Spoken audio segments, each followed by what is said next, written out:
Daytona. The mere mention of the name conjures up visions of speed and glory, and that includes two wheels and four. On today's edition of the Best of American Motorcycle Racing, the subject is two-wheeled action at the famed Speedway, but not exactly on the high banks of the Speedway, but rather on a man-made obstacle course so tough, to survive it earns you stature among the best in the country. The list of past winners reads like a who's who in motocross racing: Hanna, Bailey, Johnson. Today, on the Best of American Motorcycle Racing, the prestigious Daytona Supercross from the world center of racing, Daytona International Speedway.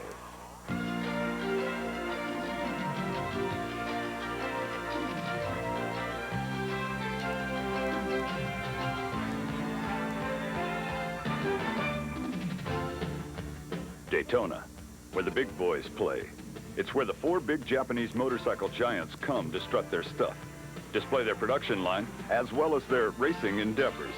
Nowhere in the U.S. do fans have an opportunity to examine the motorcycle product line close up, then walk to their favorite vantage point to witness the factories do battle at one of the most famous racing venues in the world.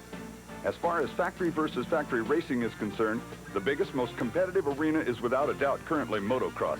No other form of motorcycle competition can boast factory participation from Honda, Suzuki, Yamaha, and Kawasaki, as well as European marques such as KTM and Cagiva. As far as Daytona 1988, the race was concerned, the riders had a lot to think about before the gate dropped. A lot happens in this race. There's so many riders out on the track. Lappers play a big deal, but also it's a long track and sanding. It's always changing, so you have to be versatile and change your lines. And I felt comfortable every year I've been here, and I feel really good today. Well, I think today is going to take a real good start because a lot of the berms and probably half the track's ruts, and it's real hard to pass in those. And a good start, stay consistent, not go down. That'll what it take for me to win. Yeah, it's really rough with the little rain we had. It chewed it up, and it's digging up really deep in the ruts. And it can rain quite a bit during the day today since it's already been turned up, and we keep racing. It's not going to be a mud race, or that's not going to be a factor. But the goggles can be a factor if it's raining while we're out there. But the track's going to be a really tough one today. On the line, the 125cc main event. When the Best of American Motorcycle Racing continues on ESPN, we'll drop the gate at the '88 Daytona Supercross and watch the world's best motocross riders do battle. Welcome back to the Best of American Motorcycle Racing here on ESPN. I'm Bruce Flanders, and you just saw the gate drop for the 125cc main event at the 1988 Daytona Supercross. Although the motorcycle superpowers field multiple rider factory teams in the 125 class, it's generally accepted that this class is used as a stepping stone into bigger and more powerful 250s and 500s. Nevertheless, the power and handling characteristics of the 125 class machines put the emphasis on rider ability. To beat your fellow 125 rider, you're going to have to do it with aggressive riding and good technique. And that's exactly what will earn you a factory 250 or 500 ride. In fact, when you talk to some of the veterans, they'll tell you that they're glad to get out of this class, because when you make a mistake or lose momentum, it's very hard to make up time. With the bigger displacement bikes, the raw brute power can cover up mistakes as well as less than inspired riding. There's another key reason why this class is so important, and that is sales. There are more 125cc bikes sold than any other engine displacement size. The reason is simple. There are more amateurs starting out who require a 125, and these young riders are very impressionable.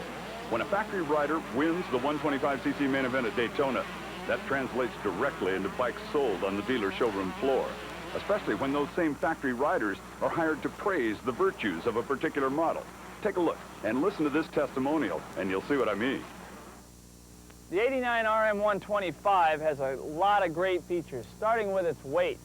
Real light, 192 pounds dry for great handling. We've got an all-new frame design right off the 87 Works bike that I won Unadilla Trophy of the Nations with. 46mm fork tubes for a smoother and more rigid ride for the rider. We've got a lightweight swing arm, lightweight shock, and lightweight linkage for less unsprung weight. We've got a new aluminum reinforced chain guide system. We've got a push-to-tension chain system. We've got new brakes. They come with new pads, new master cylinder, and new slave cylinder for better feel and more horsepower in the brakes. We've got lower radiators, we've got lower tank, and lower seat. for an overall low center of gravity for rider comfort.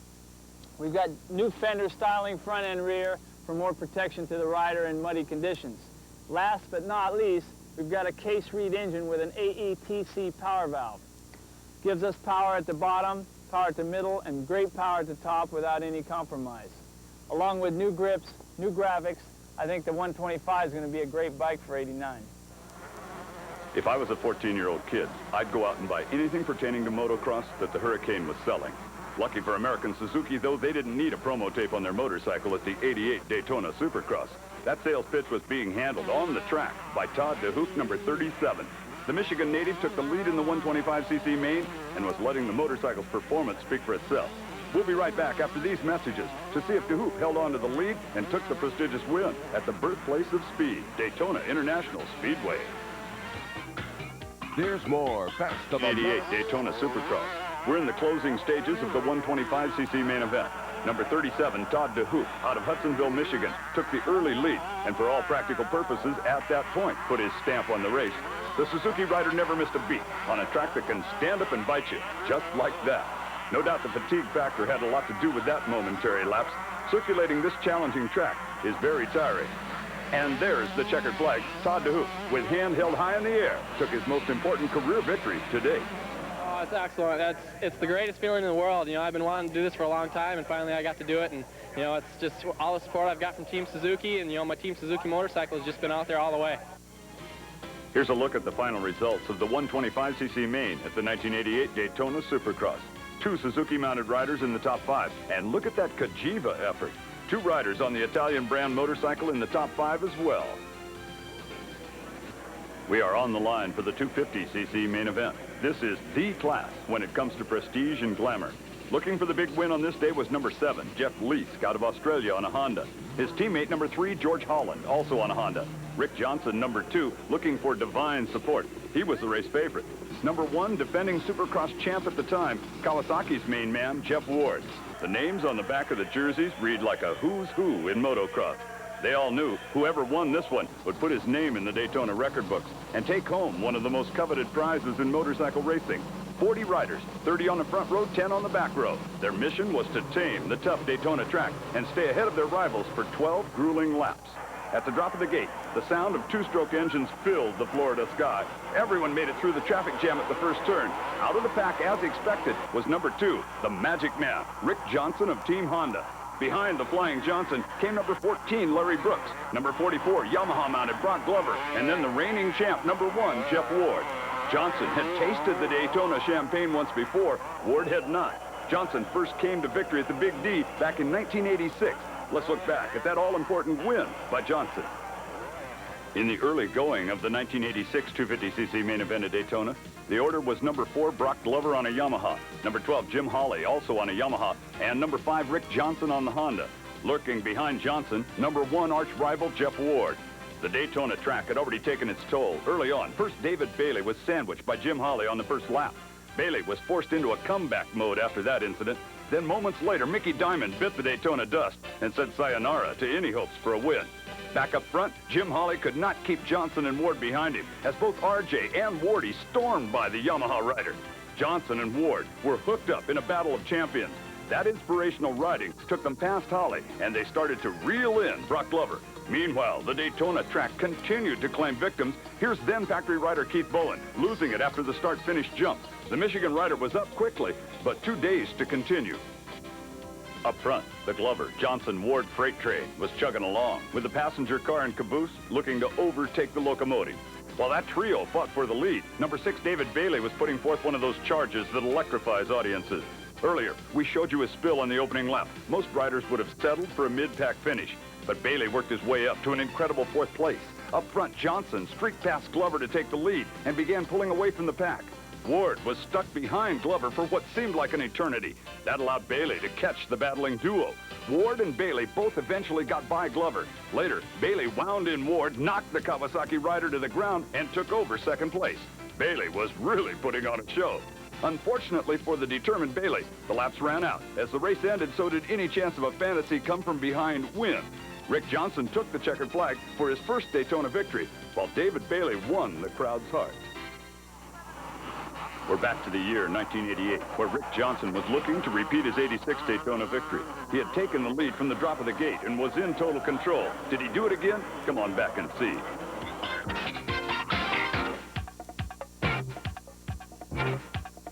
American motorcycle racing, and our look back at the 1988 Daytona Supercross. To recap quickly, the story of the race was as simple as 2 words: Rick Johnson. The El Cajon, California native put his number 2 Honda in the lead and was demonstrating why he is acknowledged as the number 1 in the world. Behind Johnson was Jeff Ward out of Mission Viejo, California, and he was to Johnson what Joe Frazier was to Muhammad Ali. In any other era, Ward would be heralded as one of the all-time greats. Unfortunately for Ward, he came along during what has now been labeled as the Johnson era. That's not to slight Ward, of course. He is a champion without a doubt, one of the best to ever put on a motocross boot. He just hasn't received the notoriety that Johnson has been able to accumulate. Critical moment in the 88 250 main at Daytona. Ward goes down on his own. He's up quickly and remounts. Watch in slow motion. Ward goes down, and while he's on his back, has the presence of mind to keep twisting his right wrist to keep the engine from stalling. Had he not done that, there was no telling how much time he would have gone by while he tried to restart his hot racing engine. The Daytona Supercross course is unique. It has an unusual base, dirt and sand. And it has an unusual configuration due to the physical parameters of the Daytona Superspeedway Tri-Oval. The man responsible for the Daytona Challenge, the professor of motocross, Gary Bailey. Axton, Virginia is the home for the professor. And as you can see, his title professor is not just for show. Gary Bailey's motocross school is world-renowned. Getting back to Daytona, though, Bailey is the architect and builder of this unique track, which is half supercross and half outdoor motocross, fit into the Daytona Superspeedway Tri-Oval. The course is approximately the length of 3 football fields. Its width about the length of 1 football gridiron. In between is enough ruts, whoops, and jumps to challenge the best in the world. You may think after completion of the track that Gary Bailey's work is over. Think again. The professor and his band of merry men maintain the course while the racing is in progress. Over the years, the professor has certainly earned his doctorate in perseverance. Gary Bailey's biggest track-building challenge was probably the 1987 Daytona Supercross. That year, Mother Nature was not cooperating with the Cycle Week racing agenda. '87 also marked the first time a privateer rider took the checkers at the Big D. At the start of the day, it didn't look good. The track was a quagmire. Bailey and his crew worked a miracle just to get the track somewhat dry. The real challenge would be to keep a good track together in the midst of a full day's worth of racing. Rick Johnson, number 1, was the pre-race favorite. Fate, however, was not in Johnson's corner. When the gate dropped, Johnson and Kawasaki's Ron Lachine were involved in a first-turn pileup. With the conditions the way they were, the odds for a comeback win were not very good. With 2 of the favorites out of the hunt, the lead was being contested by a handful of riders. Adding to the confusion for fans and scorers alike was the fact that the sticky mud and sand were covering everything, including the number plates. Scoring was a nightmare. Back in the pack, Rick Johnson was having a terrible day and fell yet again.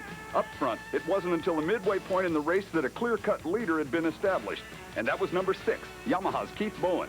Back in third, number 43, Bob Hurricane Hanna, was charging from a mid-pack start. Then things happened quickly. In the span of less than 2 laps, Bowen was out due to a mechanical failure, while Hanna was being consoled on the sidelines after a bone-jarring spill. The result? Privateer Rick Ryan from California was out in front with his number 12 Honda. He held on to take the checkered flag, the first ever win at Daytona for a privateer. One other footnote, Ryan accomplished this feat with a severely sprained knee. Back to 1988, and the order continued to be Johnson on the Honda, followed by Ward on the Kawasaki. Frazier and Ali going at it tooth and nail. Behind the 2 champions, young up-and-coming riders number 23 Ron Tickner and number 7 Jeff Leask from Australia were contesting third. We'll be back for the finish of the 1988 Daytona Supercross when the best of American motorcycle racing continues right here on ESPN. 1988 Daytona Supercross. Number 44 is Brock Glover, and he's down. Even champions were not excluded from Daytona's victim list. In slow motion, you see the Golden Boy extend his right leg entering the berm and then lose it, plain and simple. Fortunately for Brock, this incident happened at the end of the course away from the discerning eyes of the Daytona fans. Speaking of fans, the Daytona fan, and in particular, the Daytona Cycle Week fan, is a special breed. Over the years, Cycle Week fans have found an unlimited amount of ways to amuse themselves. Take a look at this, and you'll see what I mean.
Daytona Cycle Week is definitely an experience to remember, and that goes for off the track as well as on. Back to the action, and number 2, Rick Johnson, is well clear of Jeff Ward as the field negotiated the final lap. Behind the flying Johnson, Ward had settled in for the runner-up spot. He was not going to jeopardize the vital championship points he was earning towards what he had hoped would be another Supercross title. Behind Ward, the big surprise was number 7, Jeff Leask. At this point in his career, no one really knew anything about the Australian. After Daytona '88, Leask had a rep among U.S. motocross fans. The story and the glory was up front, though, as Rick Magic Johnson took his second Daytona Supercross victory. Afterwards, he talked to PA track announcer Larry Myers. Hey, great ride out there, the whole shot. What were you thinking when you got it? What was your first thought? Well, actually, Larry, it went all the way back to the qualifier. I lined up a little bit further outside in my qualifier, and I got nudged a little bit coming into the first turn. So I lined up about, I think, 4th from the inside. So I figured if anything goes bad, I'm still far enough on the inside, I can salvage a good start. And I got off to a great jump. I beat all the guys on the inside of me. And then George Holland was side by side going through the whoops. And once I seen a clear stretch in front of me on the whoop-de-doos, I knew that was my strong point. Just hold it wide open and get out and get away. The advantage of getting the whole shot in a race like this? Oh, it's a definite factor in this race, because not only the rain but the sand here. I got my face filled full of dirt from lappers. They don't try, but we use real almost a paddle tire in this race, and the sand is wet and moist and it sticks to your goggles, so sometimes you can pull 3 to 4 tear-offs a lap. 2 Daytona wins. Is this the highlight? This is the highlight of the year for sure. I won Anaheim, I won in my hometown in San Diego, but nothing matches up to this, because I feel this is the down-home roots of motocross and motorcycle racing, because these people who come out and watch, they sit in the rain, they rode the motorcycles here from all over the country, and I just think that's really great, and that's who I want to race for, is people who appreciate what I'm doing out here. Here's a look at the final results. Rick Johnson was the winner, followed by Jeff Ward. In 3rd, Australian Jeff Leask. 4th went to a determined Eric Kehoe, while Ron Tickner rounded out the top 5. 6 through 10 looked like this. Kawasaki's Ron Lachine finished a credible 6th. George Holland ended up 7th. Multi-time national champion Brock Glover rebounded from that spill you saw earlier to net 8th. In 9th place was Brian Manley, and 10th was Show Johnny O'Mara. If you're a motocross fan, you probably already know that Rick Johnson went on from that day in Daytona to win the Supercross championship. In the process, he solidified his stature as the world's #1 rider.